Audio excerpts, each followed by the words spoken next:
आपने यह तो सुना ही होगा, प्यार अंधा होता है और लोग अपने प्यार के लिए चांद तारे तोड़ लाने तक पहुंच जाते हैं।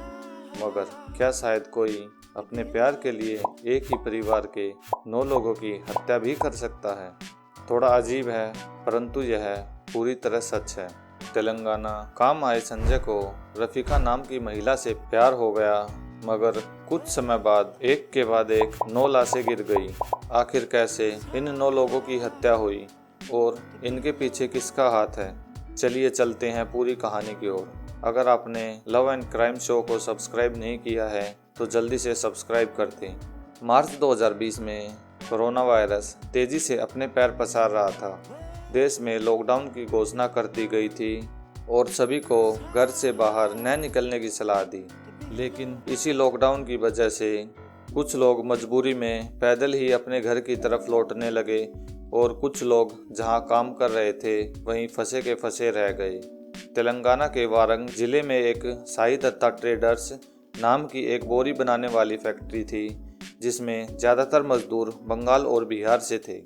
लॉकडाउन की वजह से फैक्ट्री का काम ठप हो चुका था, लेकिन स्टॉक फैक्ट्री में पहले से था, जिसे अभी भी ज़रूरत के हिसाब से कस्टमर तक सप्लाई किया जा रहा था।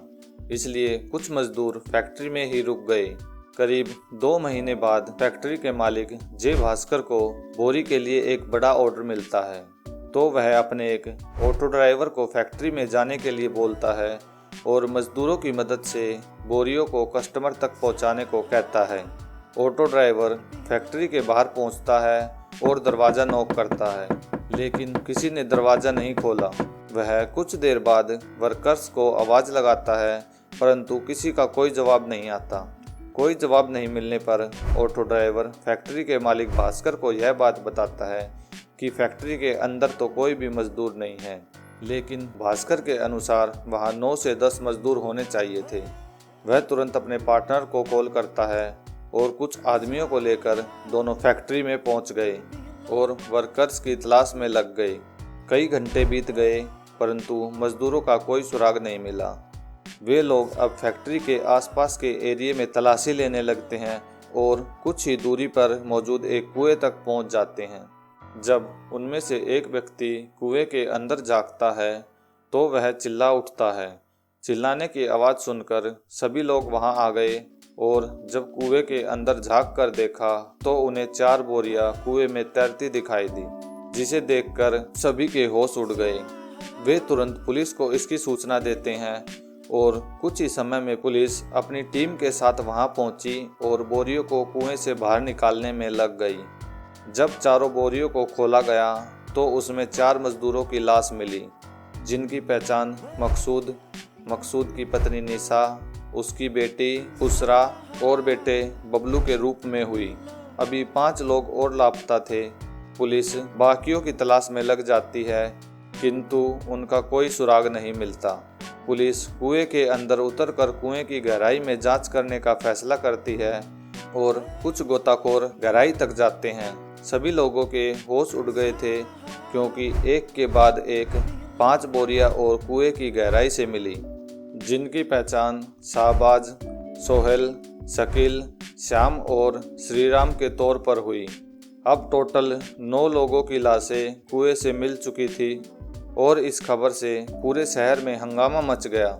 इसलिए पुलिस अपनी कार्रवाई तेज कर देती है और हत्या के कारणों का पता लगाने के लिए शवों को पोस्टमार्टम के लिए भेज देती है।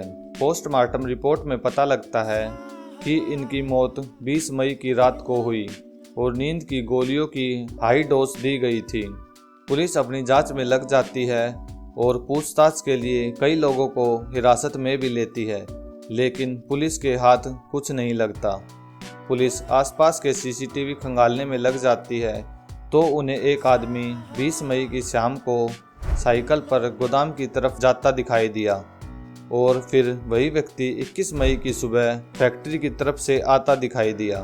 पुलिस को अब उस साइकिल वाले की तलाश थी और 3-4 दिन की मेहनत के बाद आखिरकार वह साइकिल वाला आदमी पुलिस के हाथों लग गया, जिसकी पहचान संजय कुमार यादव के तौर पर हुई, जो पिछले 7-8 साल से तेलंगाना में मजदूरी का काम कर रहा था।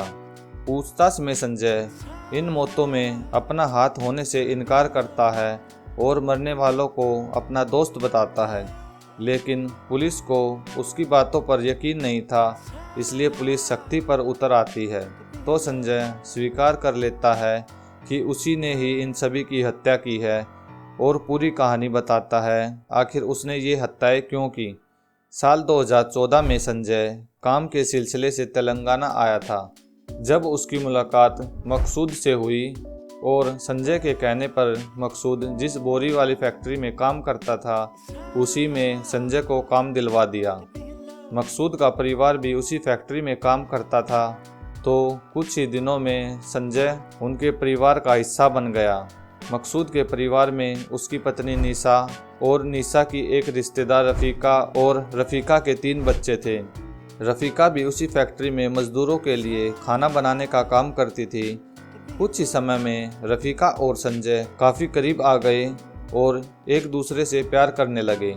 कुछ समय बाद दोनों एक साथ रहने लगे, लेकिन कुछ समय बाद रफ़ीका यह महसूस करती है कि संजय की गंदी नज़र उसकी 16 साल की बेटी पर है। रफ़ीका जब यह बात संजय से करती है तो वह बात टालता हुआ कहता है, तुम्हारी बेटी मेरी भी बेटी है। समय बीतता गया परंतु संजय अपनी हरकतों से बाज नहीं आया, इसलिए रफ़ीका उससे शादी के लिए दबाव बनाने लगी। काफ़ी बहानाबाजी के बाद संजय को शादी के लिए हाँ करनी ही पड़ी। शादी से पहले रफ़ीका संजय को अपने माँ बाप से मिलवाने के लिए बोलती है, जो पश्चिम बंगाल में रहते थे। संजय के मुताबिक वह रफ़ीका को पसंद नहीं करता था, बल्कि उसकी बेटी निशा को पसंद करता था। इसलिए वह अब रफ़ीका को अपने रास्ते से हटाने का प्लान बनाता है। जब दोनों पश्चिम बंगाल ट्रेन से रफ़ीका के माता पिता से मिलने जा रहे थे, तभी वह उसे मारने का प्लान करता है। वह बीच में छाछ लेने के बहाने उतरता है और रफ़ीका के गिलास में बेहोशी की दवा मिला देता है।